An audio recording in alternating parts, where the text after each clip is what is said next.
Bien, arrancamos un poco una clase bastante corta en Filminas, pero no digo nada porque algunas se van en tiempo, aunque sean cortas en Filminas. Bien, la agenda propuesta para el día de hoy es ver un poco cómo están conformadas, diseños constructivos, descripción de partes de una cámara frigorífica. Después vamos a ver una metodología de cálculo de cargas térmicas y vamos a terminar con el cálculo de la potencia frigorífica que demanda ese recinto, ¿sí? Arranquemos un poco la charla hablando de definiciones, ¿sí? Aquí llamamos una cámara frigorífica, una es de Wikipedia y otra está sacada de una bibliografía, pero la puse para que la comparen y dicen básicamente lo mismo, ¿no? Que es un cuarto, un recinto acondicionado donde se introducen productos, ¿sí? Principalmente alimenticios, ¿sí? Y si ese recinto tiene una temperatura por encima de 0 grados, lo vamos a denominar cámara de conservación o de enfriamiento, y si es menor a 0 grados, será una cámara de congelados. Bien, recuerden que básicamente una cámara de enfriamiento que tiene una temperatura entre 3 y 5 grados, tiene una temperatura de evaporación de menos 10 grados alrededor, y una cámara de congelados que anda entre menos 18 y menos 22 grados, tiene una temperatura de evaporación de menos 30 y menos 30 y algo de grados. Para que asocien un poco que hay dos niveles de temperatura que se dan en muchas instalaciones. Bueno, clasificación de las cámaras frigoríficas. Una de las clasificaciones, si es privada o pública, ¿sí? Hay recintos que son propios de la instalación, de la fábrica, y hay lugares que trabajan para terceros rentando un espacio de un recinto acondicionado a baja temperatura. O sea, yo fabrico una cámara y alquilo el frío. Para terceros, aquel que no tenga disponible el lugar, bueno, a cambio de un alquiler, en base al volumen ocupado, se celebra un contrato y se le dispone exclusivamente ese recinto para el cliente. Acá el sábado que viene, cuando hagamos la visita, van a ver que ellos tienen producto propio y también alojan algún producto de algún tercero que les solicita espacio. ¿Sí? Bien, dentro de una cámara se puede dar mayormente almacenaje de producto, de materia prima o de producto terminado que tiene que estar a un nivel de temperatura adecuado, pero otras veces adentro de esa cámara se puede dar un proceso, ¿sí? O sea, un recinto acondicionado a baja temperatura y adentro va a haber maquinarias donde se desarrollan operaciones o procesos. Bueno, acá hay una apertura, esto está sacado de una bibliografía que después le voy a mostrar la presentación, desde el DOSAT. Es un libro bastante antiguo, es muy completo en lo que es en librería técnica, en fichas con datos de producto, ¿sí? Y sigue vigente, o sea, no es lo último en el mercado, pero lo principal, los conceptos básicos no han cambiado. Y ese libro extraje esta clasificación, que es un poco más abierta a lo que vimos en la filmina anterior, y habla de cámaras de enfriamiento mayor a 5 grados, de conservación entre 5 y menos 5, conservación menos 20 principalmente, conservación de productos congelados rondando los menos 20, y túneles de congelamiento ya andan unos grados por debajo y con otras características de movimiento de aire. Bueno, esto es nuevo, lo introducí luego de ver la charla de ayer, y quería mencionar este concepto de almacén automático, que si bien es una cámara frigorífica, tiene sus particularidades, ¿sí? O sea, básicamente, estos sistemas logísticos, ¿sí? Porque básicamente la diferencia que tiene con una cámara, si bien las partes son las mismas, tienen un sistema de refrigeración, tienen una envolvente con una aislación térmica correspondiente a nivel de temperatura que hay en el interior. En su interior tiene pisos también, de la misma forma que tiene una cámara frigorífica. La diferencia es que en su interior no hay ocupación humana, ¿sí? Es totalmente automática, ¿sí? Y eso se logra con una estructura de racks, ¿sí? Que logran tener el mismo volumen, muchas más posiciones que cualquier sistema de estibaje estándar, ¿sí?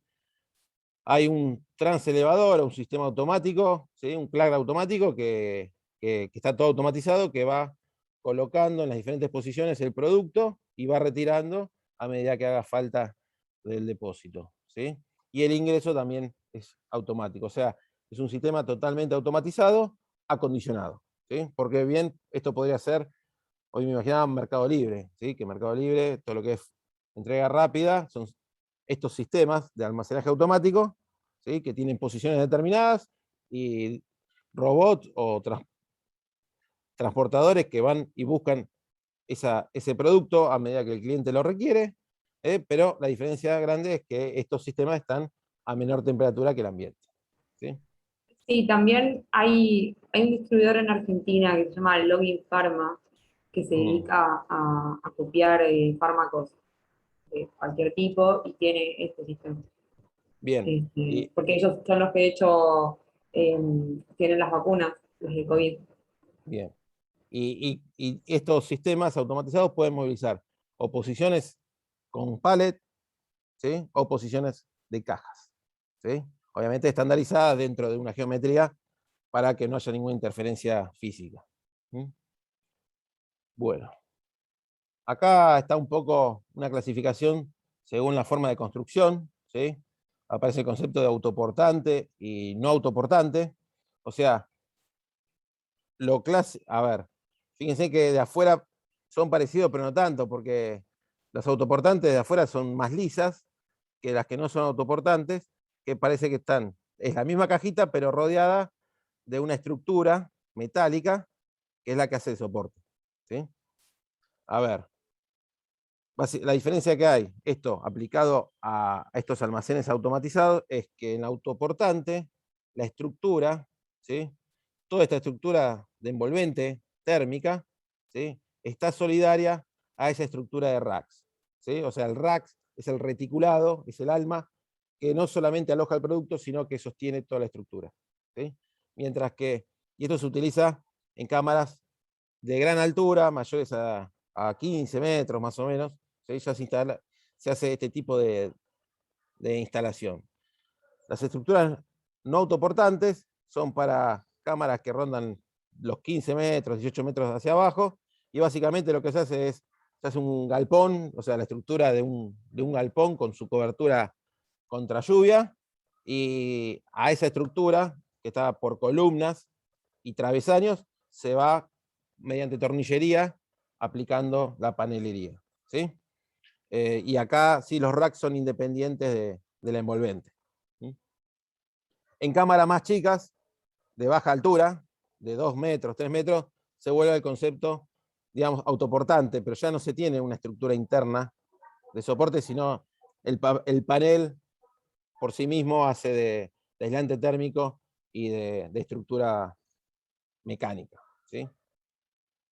Bien, esta es una foto típica cuando uno va a una nave que tiene frío, ¿no? Que tiene una cámara acondicionada. Esto es una estructura, ¿sí? Donde se ve que se hace primero estas columnas con estos travesaños, donde se van, digamos, de manera a sujetar los paneles verticales, estos paneles sándwich, que vienen largos lo que entra en un camión, lo que se puede transportar en términos logísticos, ¿sí? Y se van adhiriendo a los puntos donde yo pueda tener un contacto con la estructura, ¿sí?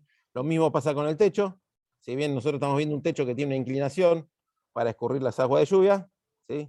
Este no es el techo de la cámara, sino hay, como digamos, una separación, hay un techo técnico que está conformado por la misma panelería y también se hace solidario a la estructura mediante la tornillería que se cubre con algún tapón estético, ¿sí? Pero básicamente es eso, ¿sí? A grandes rasgos. Después sí hay Edu, perfiles, sí, que claro. lo nombraste hace 5 minutos, pero en los autoportantes dijiste algo de 2 metros, 3 metros y se me cortó y no sé qué. Las cámaras chiquitas, las cámaras pequeñas, las que están Sí. en cualquier comercio, esas no hacen falta tener una estructura de este tipo de Ah, ya soporte. te entendí. Básicamente es el mismo panel, ¿está bien? Sujeto por un perfil C en el piso y al mismo panel hace de soporte. ¿Sí? ¿Se entiende? Ahora vamos a ver, mira, acá, creo que la foto que viene. Me refería a este tipo de cámara. Estas cámaras pequeñas no necesitan una estructura auxiliar externa o interna para mantener su rigidez. ¿Sí? Acá, como son, de alguna manera, las medidas son pequeñas, ¿sí? Y no hay mucha posibilidad de pandeo, de colapso de este panel, ya el mismo panel hace de portante, ¿no? Pero bueno, acá estamos hablando de altura de 2 metros, de 3 metros. Esos almacenes automáticos estamos hablando de altura de 40 metros, ¿sí? Bueno, esto es un poco un interior típico de una cámara, ¿sí? Donde se ven básicamente los accesos, ¿sí? Que pueden ser para personal, para Clark, para zorras, para cintas transportadoras, dependiendo de cómo se realice el manejo del producto, el ingreso, el egreso del producto y del personal. ¿Sí? Se ven las unidades de evaporación, ¿sí? El tipo cúbico, se ven las luminarias, ¿sí? Hoy en día todo es tecnología LED, ¿sí? Y depende del nivel lumínico de la actividad que se desarrolle dentro de la cámara, ¿no? Si es un proceso, si hay personal humano o si no lo hay. ¿Sí? Bien. Después hay un montón más de detalles, como por ejemplo, si ustedes ven acá con detalle, si hay acá hay circulación de Clark, de autoelevadores, bueno, como estos paneles, digamos de una manera, pueden colapsar por un golpe, se suele hacer un cordón, ¿sí? Con el mismo hormigón del piso, para darle protección mecánica al propio panel. ¿Sí? Bueno, también hay cámaras frigoríficas que son portátiles, ¿sí? Esto es una forma de, no alquilo un depósito de un tercero para que me cuide mi producto, para que me almacene mi producto, sino lo que hago es contrato o alquilo estos tipos de dispositivos que son portátiles y yo meto mi producto en mi propio local o en mi propia instalación. ¿Sí? Bien. Y la última foto que apareció, que la encontré hoy, porque hay una foto un poco más pava, tal vez, fíjense que como son cámaras que pueden tener, parecen que fueran, acá tienen acceso, ¿sí? Parecían industrial, pero también tienen accesos para público, ¿sí? Para consumidor final. O sea, se pueden encontrar un montón de geometrías, ¿sí? Y de disposiciones en estos recintos acondicionados. Bueno, vamos a ver un poco los elementos que componen una cámara frigorífica, ¿sí? Básicamente es una caja que, con un aislante térmico, ¿sí? Que reduzca al mínimo posible las pérdidas o las ganancias de energía, ¿sí? Hay que contemplar una barrera de vapor porque ustedes saben que el vapor de agua va de temperatura mayor a temperatura menor, entonces hay que de alguna manera contemplar que el vapor de agua no penetre en el material aislante, ¿sí? Y lo haga perder sus propiedades térmicas, ¿sí? Entonces esto la barrera de vapor va a complementar el funcionamiento del aislante, del material aislante. Vamos a ver que hay válvulas para una función específica, para equilibrar presiones, porque cuando yo tengo variación de temperatura, tengo variación de densidad del aire y variación del volumen, y esas variaciones de volumen, si son bruscos, si yo no lo contemplo, puede producir el colapso de esos paneles, que son planos, ¿sí? Por diferencia de presión, ¿sí? Entre ambas caras. También a puerta de acceso, vamos a hablar un poco de esto. Vamos a hablar un poco de las tecnologías que se aplica al suelo. El suelo no es solamente una losa común y silvestre, tiene algún sistema que previene un poco también el congelamiento, ¿sí? Tanto para estructural, para que mantenga su estructura mecánica y no haya penetración de agua que produzca una fisura por solidificación y una rotura del pavimento, o también una prevención, una cuestión de seguridad, que no se forme hielo en ciertas zonas donde haya tránsito de personal y ahí puede haber un accidente. También vamos a hablar un poco de de desagües que están solidarios a los evaporadores para llevar el agua en los ciclos de descongelamiento hacia un lugar de temperatura positiva y se pueda drenar como cualquier otro fluido, ¿sí?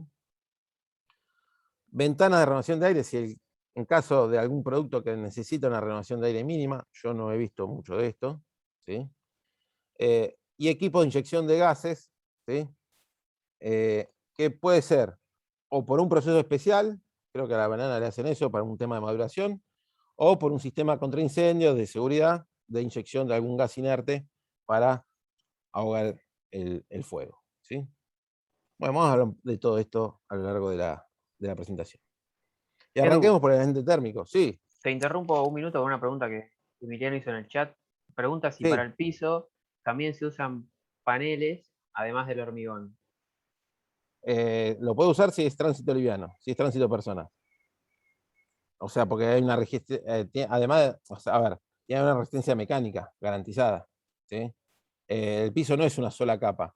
Lo podrías hacer si tenés si la resistencia mecánica del panel soporta, ¿sí?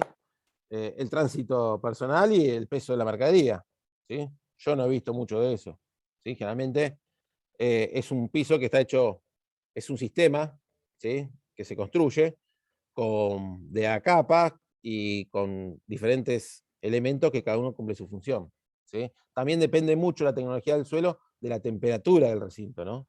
No es lo mismo tener una temperatura de cámara positiva, donde el agua no va a solidificar, y otra cosa es una cámara de congelados, donde el agua que está en el recinto puede solidificar y puede producir algún tipo de daño.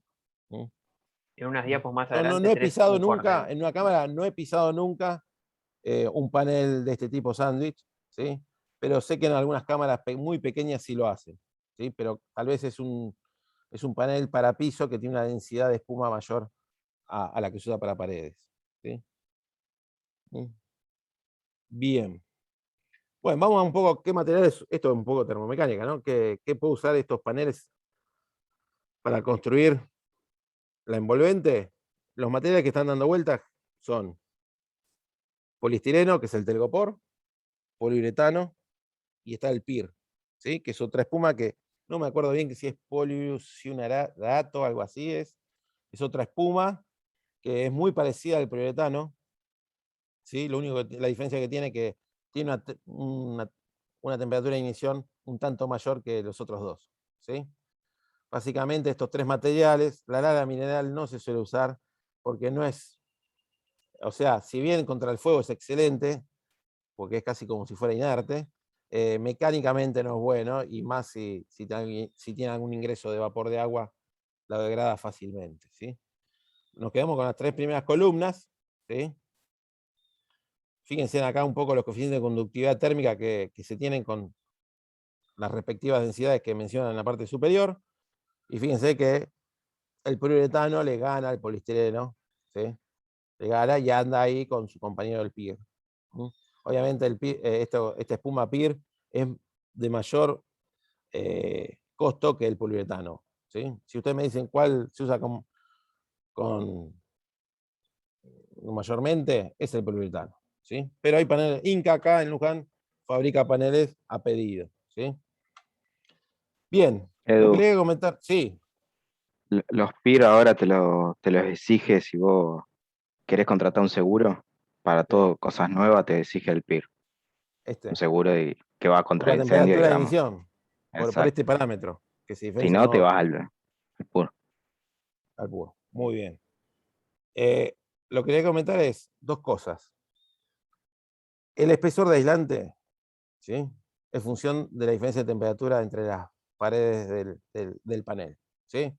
O sea, tenemos espesores que van desde los 5 centímetros a los 20 centímetros, ¿sí? Mayormente cámaras de congelados tienen el mayor espesor, 20 centímetros, y cámaras donde la diferencia de temperatura es muy pobre entre ambas cámaras, algún divisorio interno, pueden ser hasta de 5 grados, 5 centímetros, ¿sí? ¿Se entiende eso? Con esos espesores, no es un capricho, ni nadie dijo una ley que para cada temperatura de cámara se asocia a un único espesor, sino la idea es que con estos espesores y estas temperaturas se logran pérdidas o ganancias energéticas del orden de los 5 a 10 watts por metro cuadrado. O sea, básicamente esta es la pérdida por unidad de superficie que tiene cualquier cámara que tiene un espesor de aislante adecuado, ¿sí? O sea, a grandes rasgos la cuenta de almacenamiento sería, si yo multiplico la superficie de los paneles de la cámara, techo y paredes, por 10 watts, puedo tener de alguna manera cuantificar en forma muy simple, pero imprecisa, cuánto es la potencia de enfriamiento que necesito por envolvente, ¿sí? Quédense con esa idea nomás, pero hay que hacer las cuentas como le enseñaron en instalaciones termomecánicas, teniendo el U, calculando el U por el área, por el delta T. Bien, también la cobertura de esos paneles autoportantes, ¿sí? En tramos cortos, también puede ser de diferente terminación, puede ser de chapa pintada a blanco, chapa inoxidable, chapa zincada, a pedido y gusto. Lo que se ve mayormente son pintadas color blanco. Bueno, dijimos que el material aislante tiene que trabajar en conjunto con una barrera de vapor, porque si la presión de vapor, ¿sí? Imagínense que este es el panel. Si la presión de vapor en algún punto llega a superar o igualar a la presión de saturación, acá comienza a haber condensación.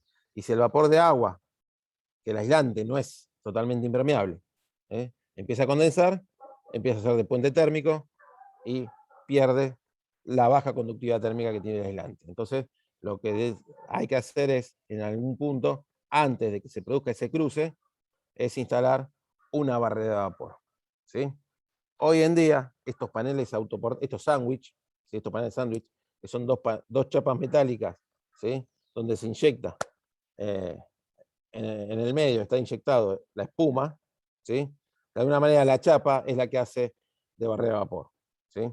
O sea, fíjense en que ese sándwich soluciona el tema aislante de aislación térmica en el alma del panel, y en ambas caras, de alguna manera, además de darle rigidez mecánica, también está controlando el vapor de agua que ingresa, que pueda o que llegaría a ingresar al material aislante, ¿sí? Bien, en caso que no sea un sistema constructivo del tipo sándwich, de panel sándwich, bueno, hay que ver, ¿sí? En mi sistema constructivo, que son diferentes capas, dónde coloco una barrera de pintura, una barrera de vapor con material asfáltico, con algún material o metálico, ¿sí? Que me garantice que el vapor de agua no lo atraviesa, ¿sí? Bueno, esperen que si esto me da bolilla. Vamos a entrar un poco a ver puertas, ¿sí? Puertas puede haber pivotantes, esta, ¿sí? Puede haber correderas, corredizas. Fíjense que ya acá se marcan diferentes materiales. Lo que están viendo, perdón. Lo que están viendo acá, o sea, la puerta, esta puerta que estoy indicando acá, está hecha con el mismo panel térmico, pero hay herrajes, ¿sí? Hay herrajes específicos para este tipo de aberturas, que uno lo compra y va conformando la abertura, ¿sí? Bisagra, burlete, perfil, perfil de contorno, todo se compra. Obviamente hay que dedicarse a esto y hay que ver cuáles son los proveedores que hacen, no se consigue en cualquier parte, ¿sí? Pero uno puede construir las puertas, ¿sí? Con diferentes geometrías, ¿sí? Puertas tipo guillotina, ¿sí? Lo más clásico es ver estas puertas pivotantes, ¿sí? Todas las que estamos viendo son la mayoría son para personal de fábrica, ¿sí? Pero habrá otras que son exclusivamente para productos, ¿sí? O en este caso son para atraque de camión. Esas puertas, ¿sí?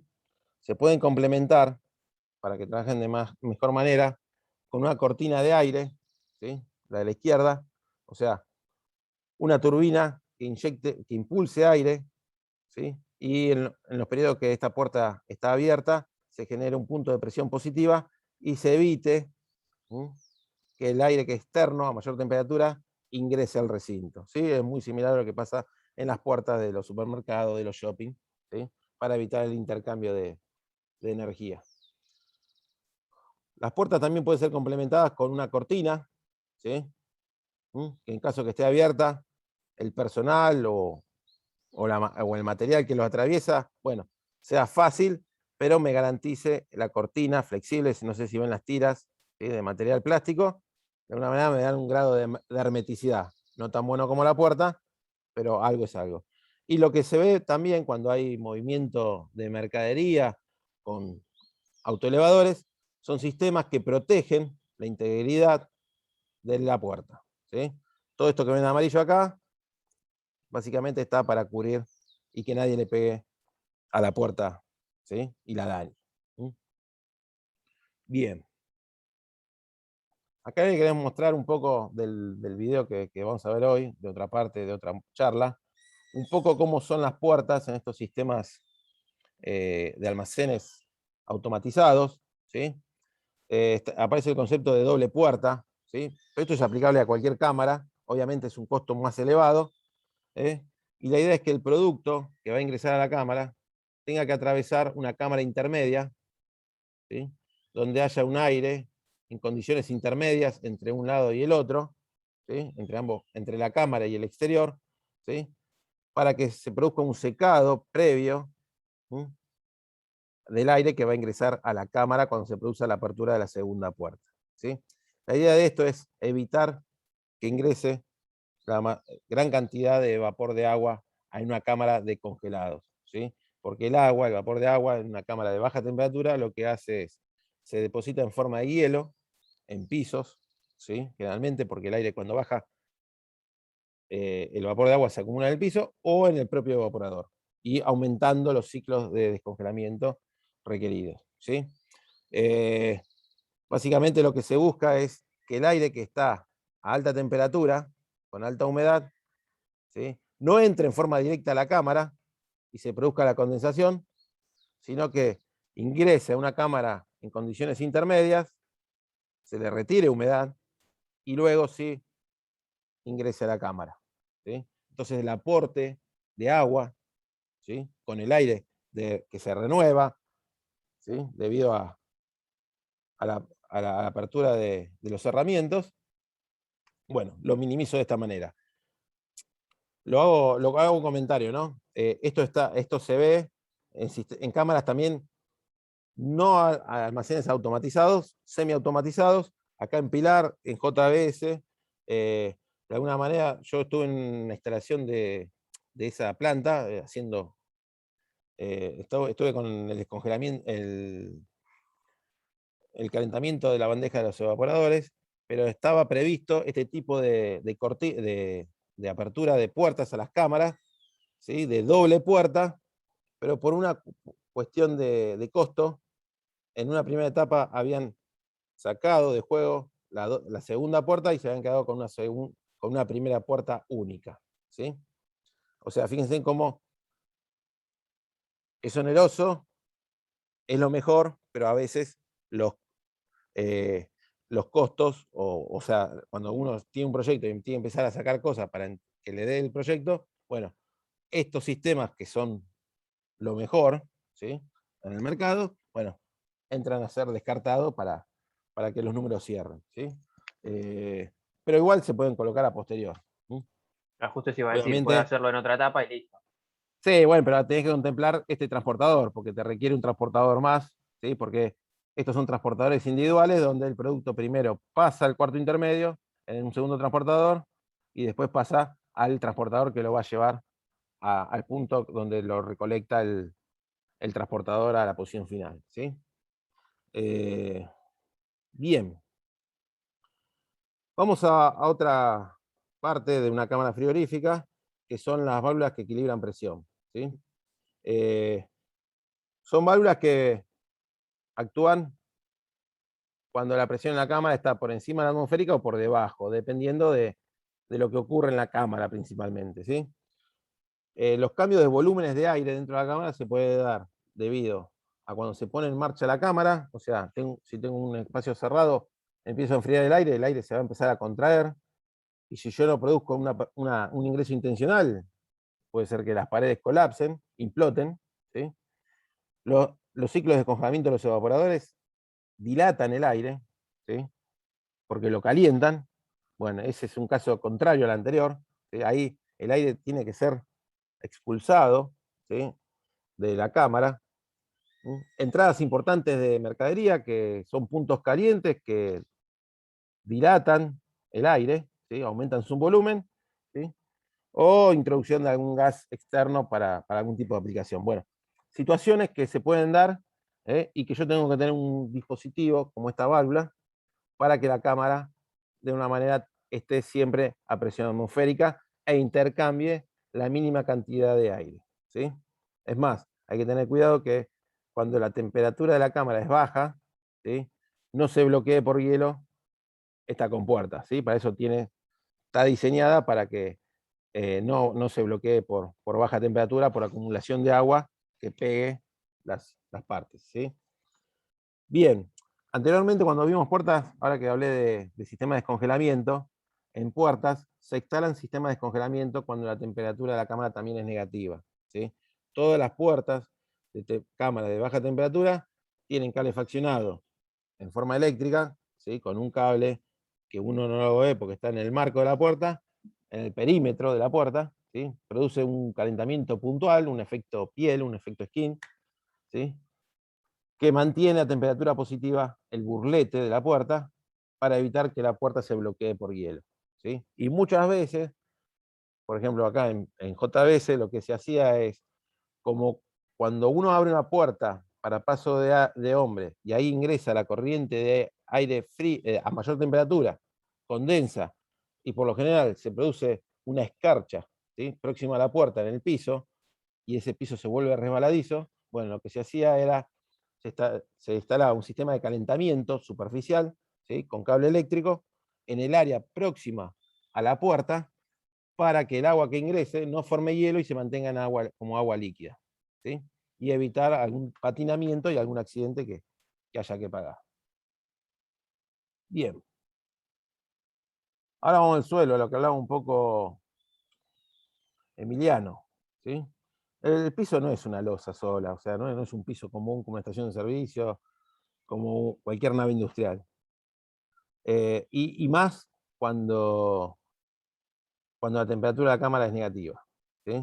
Porque piensen ustedes que el agua, que puede o venir desde el suelo, ¿sí?, como, y ahí ya aparece la idea de que hay que colocar una barrera de vapor, ¿sí?, para que el agua, la humedad del suelo no avance a la temperatura más fría, ¿sí?, o el agua que está por arriba en el sistema no penetre al piso, ¿sí? Bueno, hay que tener en cuenta eso y hay que instalar sistemas que puedan, de alguna manera, contemplar esas situaciones y que no produzcan ningún tipo de daño, ¿sí?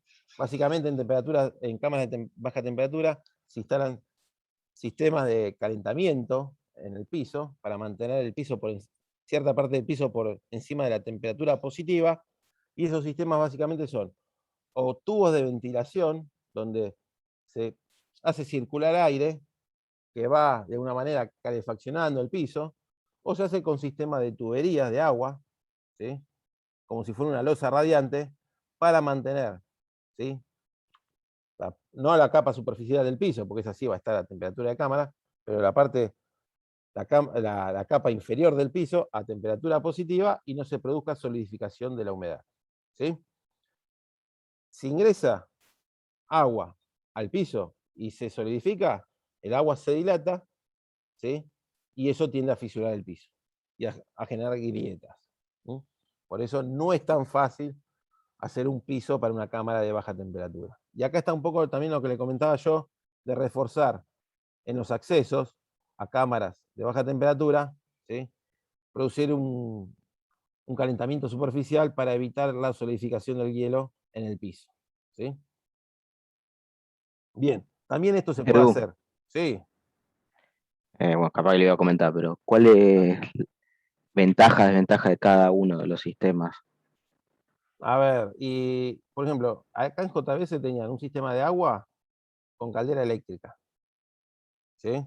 O sea, no quería meter gas natural, ¿sí? Porque la planta no tenía gas natural directamente, y tenía unas calderas eléctricas, tipo lavarropas, y calentaban el agua que circulaba por las cañerías. Tenía una bomba recirculadora y encima tenían, cuando hacen el piso, le ponen sondas de temperatura para monitorear la temperatura del piso, ¿sí? También se puede hacer con tracing eléctrico, ¿sí? A ver, son opciones.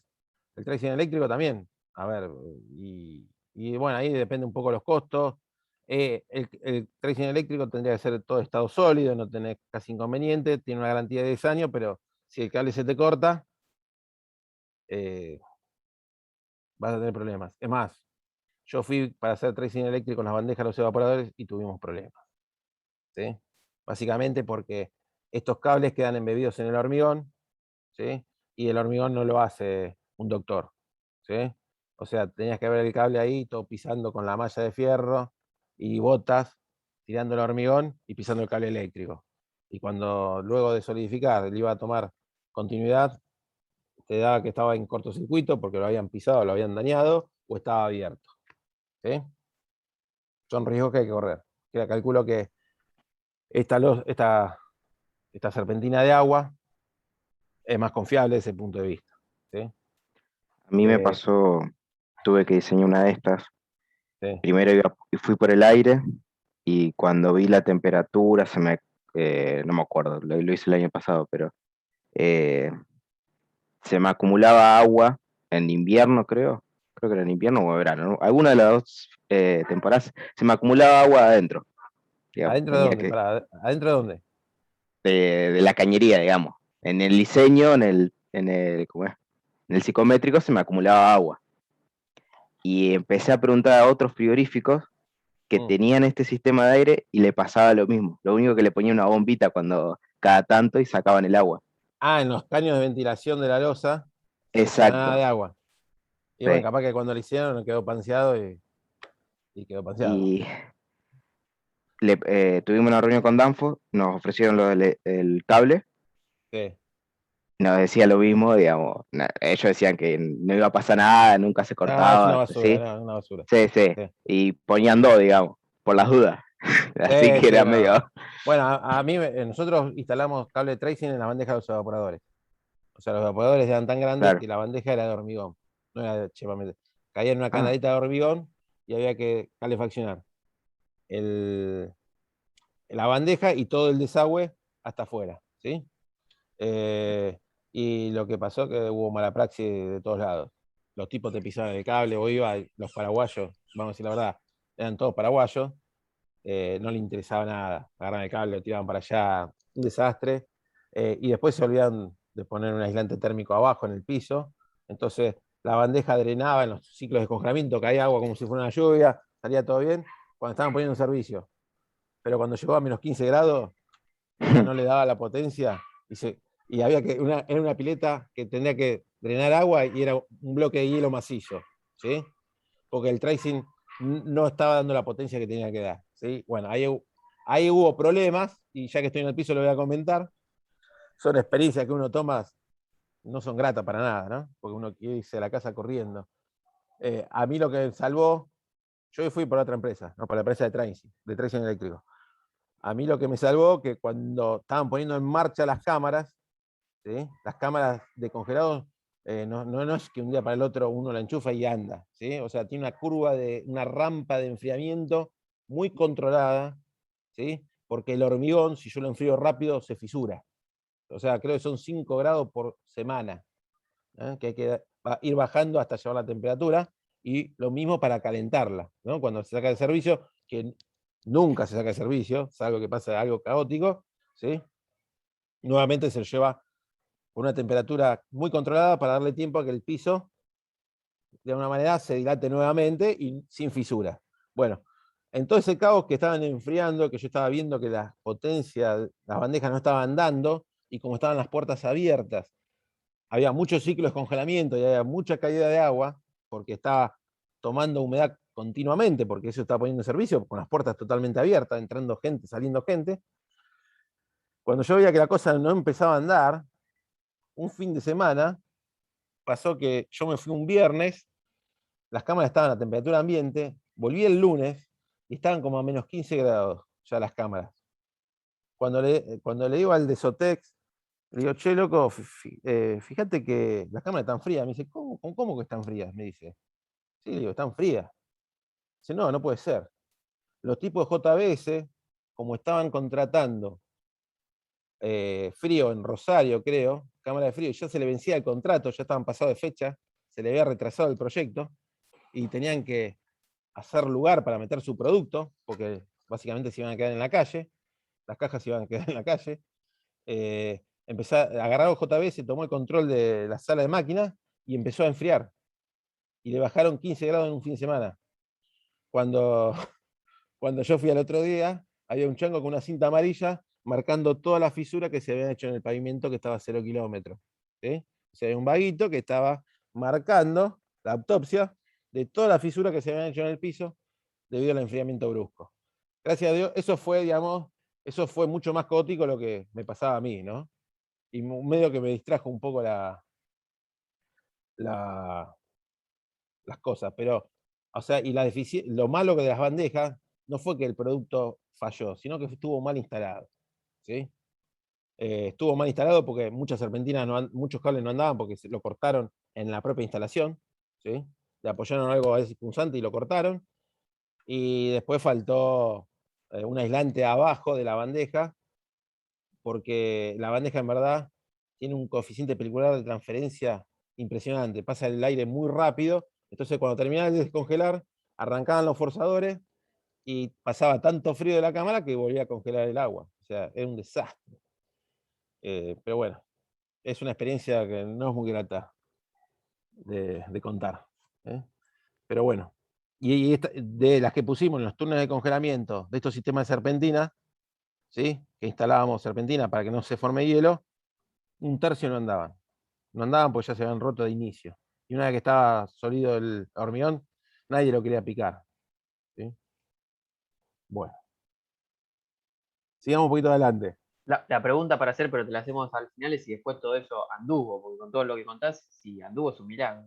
No Pero después anduvo, lo ¿no? charlamos Mirá, al final. lo que pasa es que fue un quilombo entre el gerente, el que gerenciaba la obra, nosotros, y JBS. JBS se metió antes de tiempo ahí. Y básicamente fisuró el piso. Y, o sea, en cámaras grandes, cuando se pone en servicio, el piso se puede contraer hasta 2 centímetros, 3 centímetros, que hay que rellenar con sellador, porque el hormigón de 70 metros largo se contrae. Bueno, yo me fui en un momento que había quilombos mayores, ¿sí? Pero no sé cómo lo han solucionado. La verdad que no había mucha solución. Había que.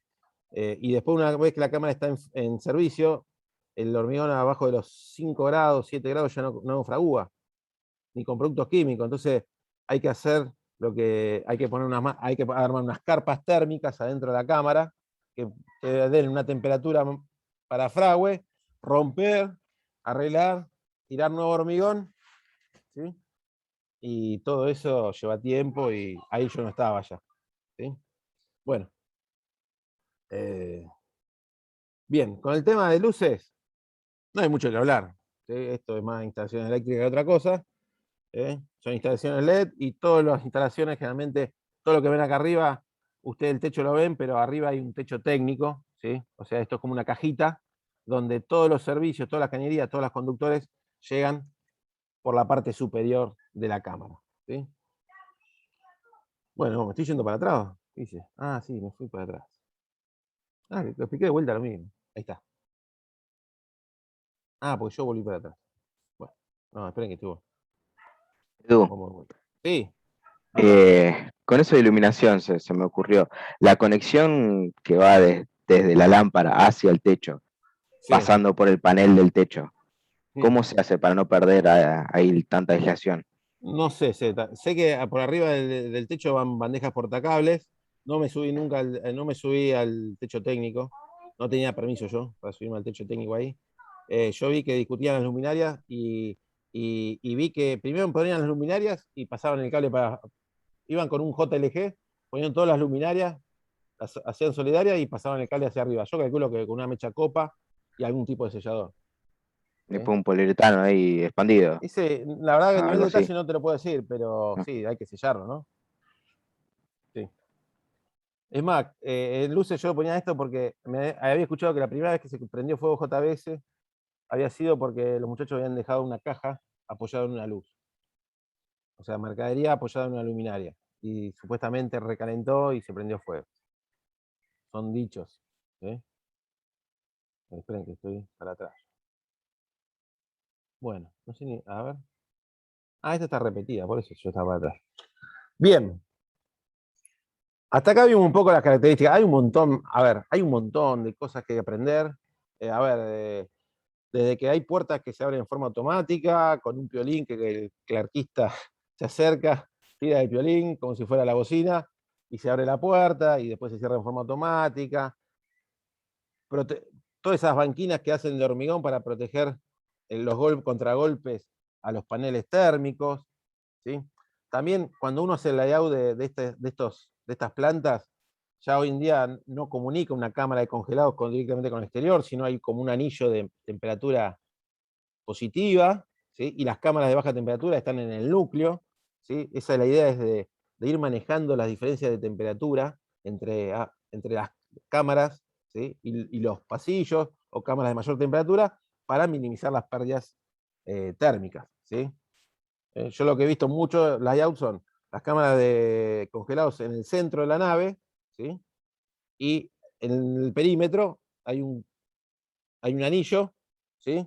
De temperatura positiva de 5 grados, ¿sí? Donde de alguna manera hay tránsito de personal, de material, ¿sí? Y además ese perímetro de mayor temperatura sirve para deshumificar parcialmente el aire que se va a intercambiar con la cámara de menor temperatura. O sea, si yo abro una puerta y entra aire exterior crudo, bueno, estoy metiendo mucha agua que después voy a tener que sacar en los evaporadores seguramente. ¿Sí? Y otra cosa más, si bien hablamos de un almacén automatizado, que es un sistema que no hay personas adentro, ¿sí? Donde hay un robot que va y saca y pone pallet o caja de las diferentes posiciones, y eso le da una concentración de producto por unidad de volumen de la cámara mucho mayor que un sistema tradicional. Hay sistemas que son intermediarios, no son ni estanterías manuales, donde hay personas, ¿sí? Que van y dejan, ni eso que está totalmente automatizado. Por ejemplo, acá en Pilar la idea era que tenían estanterías que eran corredizas. Había un sistema intermedio que si bien el producto entraba con una cinta transportadora, proyectado con doble puerta, pero habían hecho una sola, ¿sí? Adentro había autoelevadores eléctricos calefaccionados, cabinados y calefaccionados para que el tipo esté trabajando a menos 25 grados centígrados constantemente, o el turno de producción, y el tipo lo que hacía era, con el código de barras, había estanterías, todas apiladas, y cuando ponía el código de barra, las estanterías se abrían, ¿sí? Y generaban el pasillo para llegar al punto a la posición de interés. ¿Sí? Fíjense que era como semiautomático, si bien las estanterías se corrían en forma automática, con guías metálicas en el piso, donde iban las ruedas pisando, sensores de presencia por todas partes, todo estaba pensado para que trabajen, para aumentar la concentración de producto en el mismo volumen. Bueno, eso terminó en que se cayeron dos estanterías, hubo colapso de estanterías, vuelco de estanterías, ¿sí? Y terminaron atornillando las estanterías al piso. ¿Sí? O sea, estamos en Argentina. Lo que tendría que andar, está hecho para optimizar las cosas, después muchas veces termina volviendo hacia atrás y trabajando a la antigua, ¿no? Pero bueno, son comentarios que no sé si habría que decirlos de acá, en esta clase. Bien, a continuación lo que vamos a mostrar es un poco una receta, una metodología para calcular cargas térmicas, ¿sí? en una cámara frigorífica. ¿Sí? Lo que voy a explicar a continuación se saca del capítulo 10, ¿sí? Del DOSAT. Esta es la portada del libro. Yo tengo una edición de 1999, así que es bastante antiguo, pero las frutillas siguen siendo frutillas, la carne sigue siendo carne, y hay muchas cosas que el amoníaco sigue siendo amoníaco. ¿Sí? Obviamente en los sistemas de control no va a ser lo mismo. Ahí sí hay mucha actualización. Bien, Vamos a ver cómo este libro propone una metodología que nosotros la tomamos en otra asignatura, que es Máquinas Térmicas y Servicios para Ingeniería de Alimentos, porque, les repito, tiene mucha librería en cuanto a datos sobre condiciones de almacenamiento, pesos específicos, calores específicos, o sea, un montón de datos que muchas veces uno no encuentra, ¿sí? Así que, y está en la biblioteca de la universidad, disponible. Luego con Juan, la próxima clase, la idea es ver otra metodología, una segunda metodología, tal vez un poco más simple, pero ambas sirven, ¿sí? Bueno, ¿cómo hace el DOSAT para calcular el volumen de una cámara? Hoy en día el volumen de la cámara se calcula por logística, o sea, dependiendo del sistema de almacenaje que uno tiene, hace un layout, dibuja cómo, en función de cuánto es el alimento o el producto que debe almacenar, cuál es el ciclo de rotación, bueno, determina el volumen de la cámara, ¿sí? Lo que hace el DOSAT es, propone algo cuando uno tiene desconocimiento nulo, ¿sí? Propone densidades, ¿sí? Que se pueden ser contempladas para estimar el volumen de una cámara, donde dentro de esa densidad, que depende de cada producto que yo voy a almacenar, ¿sí?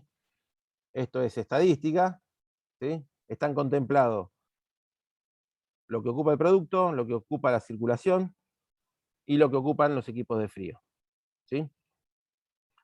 O sea, en forma simple, si uno sabe la cantidad de producto que debe almacenar y, y esta densidad aparente, puede calcular cuál es el volumen de la cámara, ¿sí? Cuántos metros cúbicos necesita tener ese recinto. Y si sé cuál es la altura de estibaje, dependiendo si es manual, si es un Clark, cuál sería la altura de los racks, ¿sí? Más un espacio en la parte superior para que circule el aire, bueno, determina la superficie, ¿sí? Esa es una cuenta bastante sencilla, bastante grotesca, pero me da una idea de cuáles son las dimensiones de la cámara. Muy bien. Después, ¿qué necesito del producto?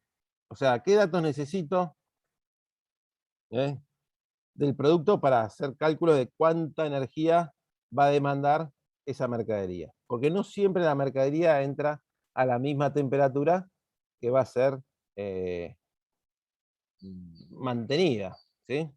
Generalmente puede entrar a la misma temperatura o a una temperatura mayor, o en un estado diferente. Puede ser que en la cámara misma se produzca el congelamiento del producto. Bueno, los datos que voy a tener en cuenta para hacer estos cálculos, que básicamente van a ser calores sensibles y latentes, van a ser datos del producto, que eso hice énfasis en el DOSAT, que tiene buena data, ¿sí? Muy completa, ¿sí? En características del producto. Voy a tener y también me va a determinar esas tablillas, esas planillas van a estar determinándome cuáles son las temperaturas recomendadas de almacenamiento y humedad también. Bueno, acá ya va a ser mi proceso el que me va a determinar, ¿sí? Mi capacidad de producción, ¿sí? Mi tipo de producción, me va a determinar cuál va a ser el movimiento diario de mercadería, ¿sí? Voy a tener en cuenta también las condiciones climáticas del lugar, básicamente para saber cuáles son las condiciones del aire exterior que rodea al sistema, ¿sí? Tanto para las pérdidas por envolvente como para tener idea de la entalpía que tiene el aire que va a ingresar al sistema, ¿sí? Voy a tener que tener un poco ya definido las dimensiones de la cámara, ¿sí? Para saber superficies, ¿sí? Y definido también el sistema de constructivo, ¿sí? Qué tipo de aislante, ¿sí? Cuál va a ser el espesor de ese aislante, un montón de cosas. Bueno, con todos esos datos que vimos anteriormente, vamos a pasar a calcular el calor necesario para enfriar el producto, ¿sí? La energía que demanda el producto que diariamente o mensualmente, o en un intervalo de tiempo, voy a introducir y va a rotar en la cámara, ¿sí? Si bien la cámara tiene una determinada capacidad, un porcentaje de esa capacidad a intervalo de tiempo va a ser renovado, ¿sí? Y tengo que tener idea de cuánta energía me va a consumir acondicionar el producto que ingresa. También voy a tener que tener en cuenta la energía que emite si es lo que tengo dentro de la cámara, vegetales a temperatura positiva, que son, digamos, seres vivos, ¿sí? Que tienen un calor metabólico, bueno, voy a poder, cuantificar esa energía también con datos de librerías. También voy a tener que tener en cuenta la energía que aporta el aire exterior, ¿sí? Ese aire de renovación, que básicamente ingresa por apertura de cerramientos, ¿sí? De ingreso de accionamiento de puertas principalmente, ¿sí? El calor que ingresa por la envolvente, piso, techo, paredes. El calor que disipa el personal, si es que lo hay dentro de la cámara, que va a ser función de la actividad que desarrollen, de la cantidad de personas y de las horas que estén dentro de la cámara. El calor que aportan las luminarias, esto de alguna manera hoy en día ya casi como que no se desprecia, pero se ha disminuido debido al cambio de tecnología de luminarias LED, ¿no? Donde, si bien no hay que despreciarla, pero ya no es tan significativa como era antes. ¿Mm? Y también tengo que tener en cuenta el calor que aportan los ventiladores que están solidarios a los evaporadores, ¿sí? Esos motores eléctricos también disipan calor que hay que extraerlo en la serpentina que está el refrigerante, ¿sí? En el evaporador. Bien, vamos a ver uno cada uno, vamos a ir del 1 al 7, ¿sí? Fíjense que las expresiones que propone el libro son muy simples, ¿sí? Para calcular la energía que debo retirar del producto, ¿sí? Propone dos modelos. Uno, si el producto entra a una temperatura mayor que la del recinto, pero no hay congelamiento, ¿sí? Fíjense que son calores sensibles debido al producto y debido al envoltorio, si es que ingresan en cajas, con papel de envoltura, con pallet, bueno, de alguna manera hay que estimar, cuantificar esa energía, ¿no? En términos de potencia, obviamente. Y habrá otra expresión que va a tener un calor sensible antes del congelamiento, ¿sí? Un calor latente debido al agua del producto que se congela, que cambia de estado, ¿sí? Y una parte debido también al calor sensible de cuando el producto termina de congelarse y sigue descendiendo su temperatura hasta la temperatura de cámara. Bien, esto no es nada fuera de lo normal. Aparece un concepto que se llama factor de rapidez, ¿sí? Que básicamente este libro lo utiliza, algunos modelos no lo mencionan, que de alguna manera es dar un factor de seguridad, un factor mayor que 1, ¿sí? Multiplicar la carga de enfriamiento antes del congelamiento, ¿sí? Para, digamos, de alguna manera sobreestimar este calor y de alguna manera aumentar la capacidad de enfriamiento del equipo frigorífico, ¿sí? O sea, de una manera digo que cuando el producto llega caliente a la cámara, ¿sí? Lo sobreestimo, ¿sí? Porque sé que cuando la temperatura del producto sea alta, la capacidad de enfriamiento, la demanda de frío va a ser mayor, ¿sí? A cuando ya esté alcanzando temperaturas más bajas. Entonces aparece un factor mayor que 1, en verdad es menor que 1 porque está en el denominador, pero tómenlo como que es un factor que aumenta este calor, para que el equipo pueda responder cuando llega el camión y se descarga el camión y se mete todo el producto en un intervalo de tiempo corto a la cámara, ¿sí? Y eso produce un shock térmico a la cámara y bueno, hay que contemplarlo. El calor vital de la mercadería, que hablamos de vegetales, hay tablas que me dicen cuál es este calor metabólico, dependiendo del producto, y bueno, por este caudal de producto, estos kilos por unidad de tiempo y las horas de utilización, las horas de funcionamiento, se calcula el calor vital de la mercadería. Fíjense que siempre son expresiones similares, ¿no? O sea, calores sensibles porque hay un delta de T, o calor latente si hay un delta de omega, de humedad, ¿sí? Y bueno, acá hay, de una manera, hay expresiones que me permiten calcular, si uno sabe cuál es la cantidad de aire exterior que ingresa a la cámara, que de alguna manera hay planillas que me permiten predecir cuáles son las renovaciones que tiene esa cámara, ¿sí? En función de las aperturas de puertas. ¿Sí? Bueno, me permite calcular el calor sensible del aire exterior y el calor latente del aire exterior. ¿Sí? Fíjense que están detalladas, ¿sí? Cada variable, ¿sí? Y no hay mucho que contar, ¿sí? Uno tiene que ir consiguiendo cada factor de esta expresión para cuantificar el calor sensible que aporta el aire que ingresa a la cámara, ¿sí? También, Juan, acá te pido un poco de ayuda, pero bien se podría hacer teniendo la entalpía del aire exterior y la entalpía del aire interior de la cámara. Si multiplico esa diferencia de entalpía por el caudal de aire que se renueva, voy a tener el calor total que hay que retirar debido al ingreso de aire caliente, ¿sí? Y húmedo. Sí, Edu, está bien lo que decís, que de hecho es el método abreviado que propone el libro de DOSAT o la metodología del DOSAT, y es muy parecido al que vamos a usar en la asignatura. O sea, esto es engorroso desde el punto de vista del cálculo. O sea, no es complicado, pero sí requiere muchas cuentas. Y como dice Edu, en el caso de la entalpía, uno la lee del ciclométrico, tiene en cuenta el caudal al volumétrico con la densidad del aire y es una cuenta mucho más rápida y es la que vamos a hacer en la asignatura. Bien. Y también le quería comentar un poco de, no hay una sola receta o una sola expresión para cada carga. Es más, yo soy partícipe de primero usar el sentido común y también a mayor incertidumbre, mayor factor de seguridad, ¿sí? Y también puede ser que utilicen un modelo de cálculo para carga del producto de una bibliografía, que calculen el calor vital de la mercadería con otra bibliografía, ¿sí? Si es que encuentran justo ese producto o por X motivo, y calculen la carga del aire exterior con otro modelo, no hay problema. Siempre uno tiene que estar en la cabeza sabiendo lo que hace, ¿sí? Y si tiene claro que lo está haciendo, lo que está haciendo está bien, adelante. O sea, no es que hay que casarse con un libro, ¿sí? Eso es la De hecho, función Edu, además. Sí, dale, Juan.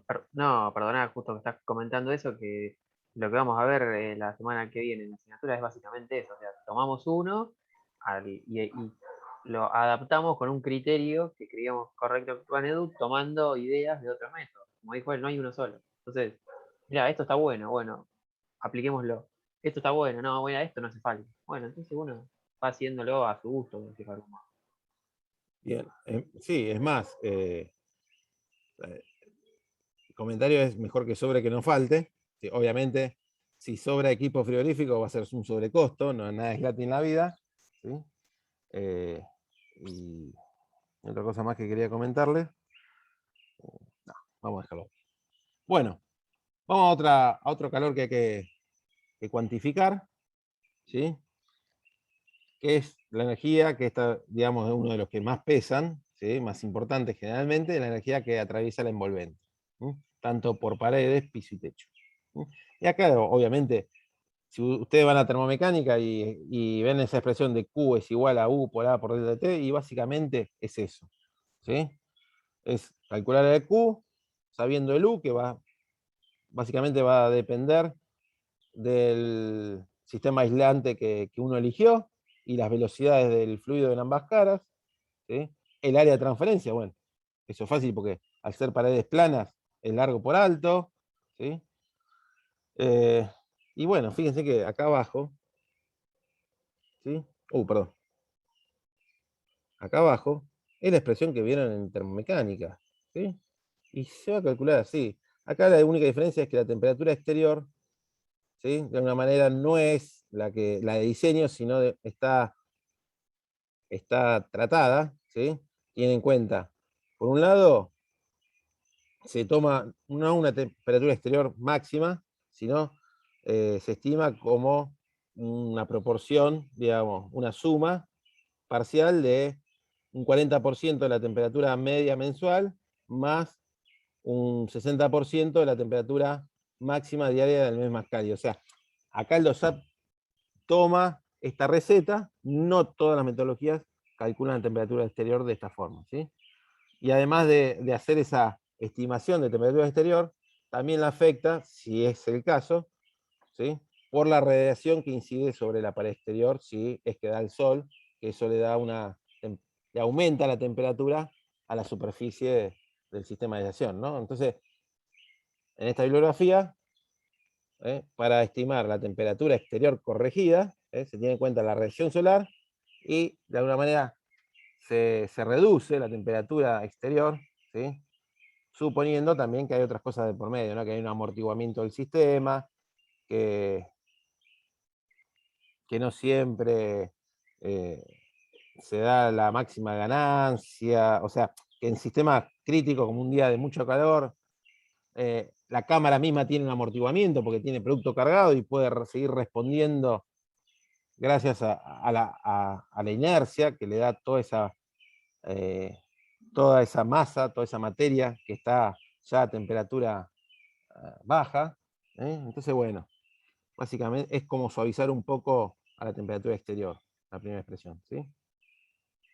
Bueno, acá hay coeficientes peliculares, como han visto en otras asignaturas, ¿sí?, que van a intervenir en el U, además del coeficiente de conductividad térmica. Esto es instalaciones termomecánicas, ¿sí? Y los tres últimos calores que se van a calcular son mucho más sencillos, ¿sí? Es el calor debido a las personas, que se va a multiplicar, como dije, es las horas de estadía por la cantidad de personas, por un coeficiente que es un calor metabólico, dependiendo de la actividad que desarrolle la persona. La luminaria, básicamente, hay que sumar la potencia eléctrica. Acá no hay balastro, no hay inductancia, porque ya al ser tecnología LED, y si hubiera balastro, generalmente están afuera del recinto, no se toman como una carga, ¿sí? Y lo mismo para ventiladores. Ese 860 es un factor de conversión famoso entre kilocaloría y kilojoule, y kilocalorías horas y kilowatt. Bien, ¿qué hacemos con todas estas cargas que fuimos? Yo quiero que se queden acá con el título, porque como les dije la semana próxima, vamos a ver otros modelos para estimar estas mismas cargas, ¿sí? ¿Qué hago con todas esas cargas? Porque hasta acá voy a sumar como el almacenero y voy a decir que la ganancia de energía por unidad de tiempo de la cámara es tantos kilowatts, tantas toneladas de refrigeración, tantas kilocalorías horas, ¿sí? Pero la idea de esto es empezar a seleccionar el evaporador. O sea, tengo que poner la superficie de intercambio, ¿sí?, con el resto del equipamiento, compresores, condensadores, para transferir esa cantidad de energía por unidad de tiempo, ¿sí? Pero bien, no solamente el valor absoluto de estos calores, de la sumatoria de estos calores, me interesa. Tengo que tener en cuenta también otros factores para determinar la potencia en los evaporadores o la capacidad de enfriamiento. Una es el tiempo de enfriamiento, ¿sí? Si bien yo voy a calcular, puedo enfriar una cámara 24 horas al día, ¿sí?, el evaporador no puede estar ese tiempo disponible para enfriar la cámara, ¿sí? O sea, yo no puedo repartir toda esa energía en 24 horas en el día. ¿Por qué? Si el refrigerante evapora a temperatura negativa, ¿sí?, yo puedo tener tiempos de descongelamiento. Seguramente tendré tiempo de descongelamiento del evaporador para drenar el hielo que se formó, ¿sí? Para eso utilizaré diferentes técnicas, ¿sí? Ya vimos resistencia eléctrica, gas caliente, forzadores, agua. Pero bueno, dependiendo de la temperatura de la cámara, se estima y se deja un tiempo para que el sistema pueda descomprimir el hielo, ¿sí? Entonces, esta bibliografía recomienda que el tiempo operativo del evaporador se estime entre 16 a 20 horas diarias, dejando el resto para los ciclos de descongelamiento principalmente. O sea, fíjense cómo toda esa potencia frigorífica yo la voy a tener que dar no en 24 horas, sino en un tiempo más corto, lo cual va a elevar la potencia frigorífica para que me dé que me dé la totalidad de la energía que hay que transferir. Todos los cálculos, esto sí es bastante común a toda la bibliografía, tienen un coeficiente de seguridad de un 10% aproximadamente, o sea, todas las cargas que yo estimé por error de cálculo, por error de estimación, o de que el valor que estaba ahí, que yo leí no era preciso, bueno, se le agrega a toda esa sumatoria de cargas un 10% extra a mi favor. Y lo que voy a hacer es, con la sumatoria de las cargas del 1 al 7, Q1, Q2 a Q7, multiplicarla por el factor de seguridad y dividirla por el tiempo de enfriamiento real que va a tener el evaporador, ¿sí? O los evaporadores. Con eso, teniendo en cuenta, además de esta cuenta, ¿sí? Teniendo en cuenta la humedad, relativa del aire de la cámara y la temperatura de la cámara, ¿sí? ¿Qué puedo seleccionar? ¿Se acuerdan cuáles eran los parámetros principales para seleccionar un dispositivo que utilizaba la temperatura de la cámara, la temperatura, la humedad relativa, ¿sí? y la capacidad de enfriamiento? Bueno, Evaporador. todo es la evaporadora. O los evaporadores, ¿no? O sea, fíjense cómo es la receta, básicamente, los pasos. Calculo todas las cargas. En algunos casos no tendré, en otras sí, ¿sí? Dependiendo si hay personas, ¿sí? O no las hay. Dependiendo del producto, si llega a temperatura mayor al recinto o llega a la misma temperatura y ya no tengo que entregarle carga al producto. Bueno, habrá que cuantificarlas por el método que ustedes quieran, o combinando fuentes, metodologías, pero teniendo claro lo que uno siempre hace. Y con la humedad relativa de la cámara, acuérdense que acá está metido la diferencia de temperatura entre la cámara y el refrigerante, o sea, esta humedad relativa me va a marcar la temperatura de evaporación del refrigerante. A mayor humedad, ¿sí? La temperatura de evaporación va a ser más cercana a la temperatura de la cámara. Voy a tener un delta T menor. Con todo esto, voy a seleccionar los evaporadores. Y después de los evaporadores vendrá a seleccionar la unidad de compresión. La válvula control de flujo y lo que sea necesario. Y de alguna manera, acá voy a parar un poco de compartir.